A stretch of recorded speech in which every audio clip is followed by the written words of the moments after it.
Welcome to America News.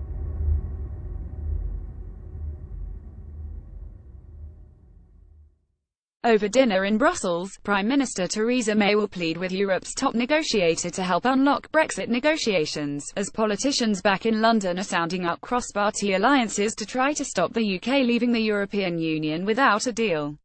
The UK leader's last-minute diplomacy includes a call to German Chancellor Angela Merkel on Sunday and another one to French President Emmanuel Macron Monday afternoon.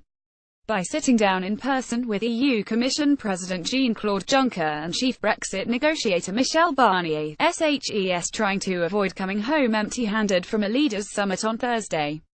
Talks ended in an impasse last week, and the major sticking point is how much the UK will pay when it leaves. The brinkmanship has reached the point where both sides have raised the prospect of Britain crashing out without a deal, an outcome feared by businesses and investors. The calls to other leaders come after Germany and France made clear on Friday they want to toughen the tone of a draft declaration on Brexit at the summit, according to an official familiar with the discussions. The stakes are high for May, under pressure at home to secure some kind of a breakthrough in return for the concessions she offered last month. The hardliners in her Conservative Party insist on firm rhetoric that dangles the prospect of leaving without a deal and would reject ceding more ground. At the same time, lawmakers in the House of Commons are working across the political divide to block a no-deal scenario from happening, according to John McDonnell, finance spokesman for the main opposition Labour Party. As things stand, Britain will automatically tumble out of the bloc in 2019, with or without a deal. Unhappy President May would expect this to be a constructive dinner, May's spokesman James Slack told reporters in London. "We are heading in the right direction.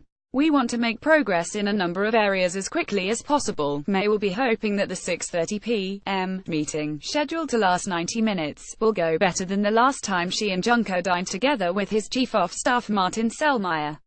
Back in April, unflattering accounts of the meeting poisoned the atmosphere between the two sides and led May to accuse Brussels of meddling with the upcoming election she called.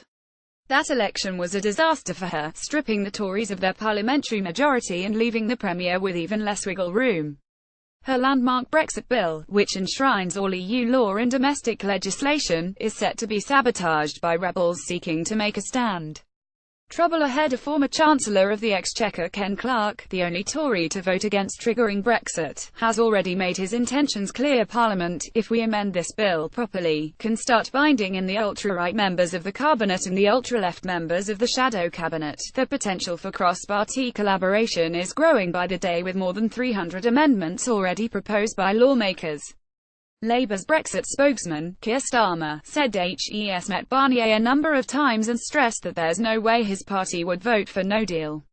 On the other side of the spectrum, May will have the likes of Foreign Secretary Boris Johnson, who has been nipping at her heels and touted as a potential leadership challenger, reminding her how little room she has to shift her stance. "We made a very good offer, a very fair, and we think it's a reasonable point of view that they're outlining," Johnson told reporters in Luxembourg.